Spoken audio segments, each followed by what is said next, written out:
A talented 28-year-old photographer in Washington, D.C., builds her life around honest work and powerful street portraits. A 35-year-old wealthy businessman becomes captivated by her photos and quietly learns who she is. But instead of approaching her as himself, he hides his fortune and pretends to be struggling just to see if she could ever love him without money in the picture. When she believes he has nowhere to stay, she invites him into her home.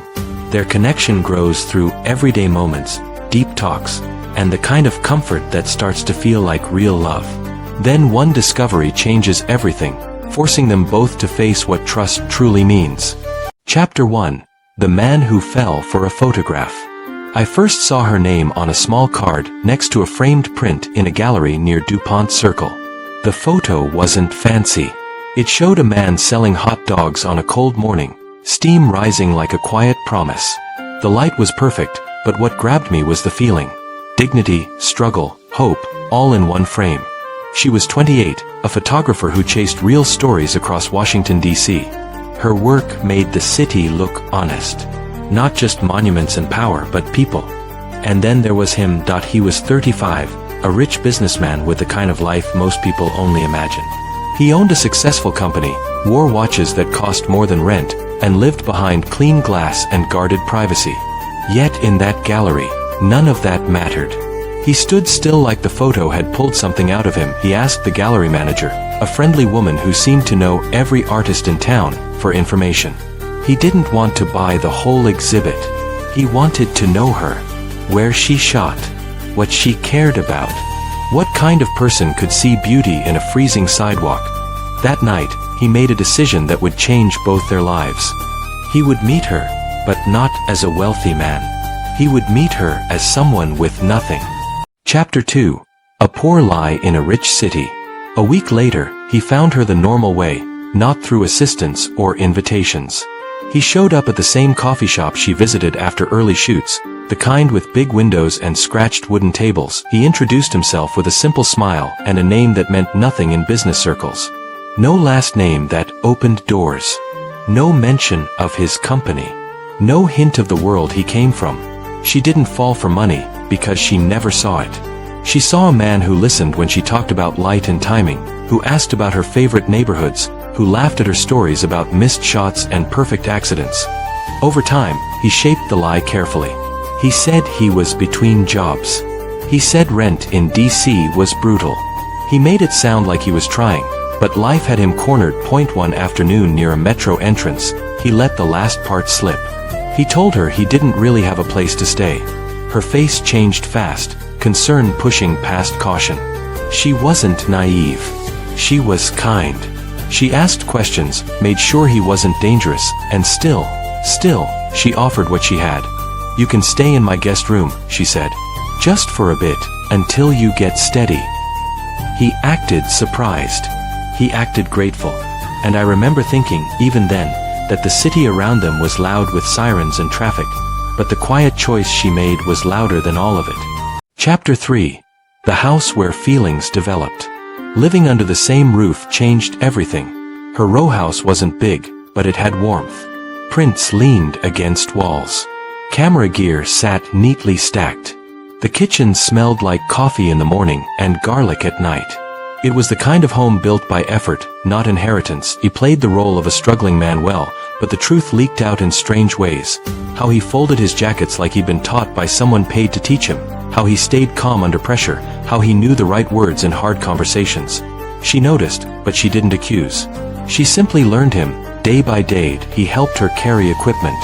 He walked with her at sunrise to the tidal basin when the water looked like glass.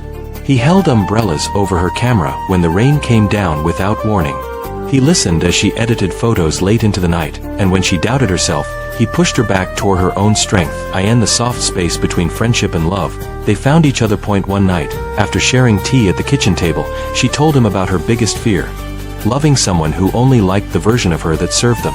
Someone who didn't respect her work, her time, her purpose. He wanted to tell the truth right then. I could see it in the way he held his breath. But he didn't. Instead, he reached for her hand. Not with the confidence of a rich man, but with the hope of someone who wanted to be chosen. Their relationship started quietly, like a sunrise you don't notice until the room is full of light. Chapter 4. The Truth Hits Like a Flash. Secrets do not stay buried in Washington, D.C. Not for long. It happened on a day she went downtown to drop off prints for a small exhibit. She saw him across the street near an office building with marble floors and glass so clean it looked unreal. He wasn't alone. A suited older man spoke to him with clear respect, the kind you don't give to someone between jobs. Then a car pulled up. Not a taxi. Not a rideshare. Something private and expensive. Her stomach sank before her mind caught up. That night, back at the row house, she didn't yell at first. She asked him one question, calm and deadly serious. "Who are you?" He tried to explain. He said he was scared. He said he needed to know she was real. He said he didn't want to be loved for money. But her eyes sharpened with a pain that made the room feel cold. "You tested me," she said. "You moved into my home based on a lie. You let me worry about you. You let me carry you." He admitted everything. The wealth. The company. The plan. And that was the worst part. Not the money, but the plan. She stepped back like the air around him had turned toxic. She told him she couldn't be with someone who treated love like an experiment. Then she opened the door and asked him to leave. Out on the wet sidewalk, under a streetlight that made the rain look like silver, he reached for her, but stopped short. Some losses can't be grabbed and pulled back. Some losses have to be faced. She walked away with her camera bag on her shoulder, and he stood there with nothing but the truth he should have offered from the start. Chapter 5. A man trying to earn a second chance. He didn't disappear into comfort. That surprised me. He could have returned to his penthouse, poured a drink, and blamed her for not understanding. Instead, he showed up again and again, not to pressure her, but to prove something different, that he could take responsibility. He left apologies in places she loved. A note at a museum bench near a photography exhibit. Flowers on her doorstep with no knock, no demand. Messages that didn't argue, didn't excuse, just owned the harm. She refused him at first. Every time. And yet, his effort was steady. He stopped hiding behind the story of testing love and started admitting the truth. He had been afraid. He had wanted control. He had made her kindness part of his plan, and that was unforgivable unless he changed. Weeks later, they met near the tidal basin at sunrise.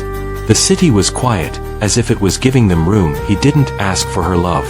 He asked for a chance to rebuild trust, brick by brick, day by day, with no more games. He told her she could walk away forever and he would accept it. She looked at him for a long time. The kind of silence that measures a person, and then she finally spoke. "I don't know if I can forget it," she said. "But I can see you're trying to become someone I could trust." He nodded like that was more than he deserved. They didn't rush back into romance. They started with honesty, with real conversations, with boundaries, with slow steps that respected the damage. And that was the first time his love felt truly rich. Chapter 6. No more secrets, only a future. Months later, he invited her to dinner on a rooftop overlooking the Washington skyline. This time, he didn't pretend anything. He showed up as the man he really was, but he didn't lead with wealth. He led with truth. He told her what he admired, her bravery, her work ethic, the way she saw people. He told her he'd spent his life being valued for what he could provide, and he had made the mistake of thinking love had to be proven through a trick. Then he asked her to marry him. His hands shook when he opened the ring box. Not because he feared rejection from a stranger, but because he feared losing the woman who had taught him how to be real. She cried quietly, and she said yes. They married in a simple ceremony, the kind that focused on meaning, not spectacle. And afterward, he brought her to the mansion she'd only heard rumors about. She stood at the gates, taking in the hedges, the tall windows, the golden light inside. He watched her carefully, waiting for judgment. But she didn't look at the mansion like it was the point. She looked at him like he was. Inside, he had made space for her work, a wall ready for her photographs, frames set aside, a studio room filled with clean light. A future built not to cage her, but to support her. In Washington, D.C., a city full of power and performance, they chose something rarer. They chose a love with no more masks. If you enjoyed this romantic story set in Washington, D.C., make sure to subscribe to the channel, activate notifications so you never miss a new story, give this video a like, comment what you would have done in her place, and share this video with someone who loves emotional romance and second chance love stories.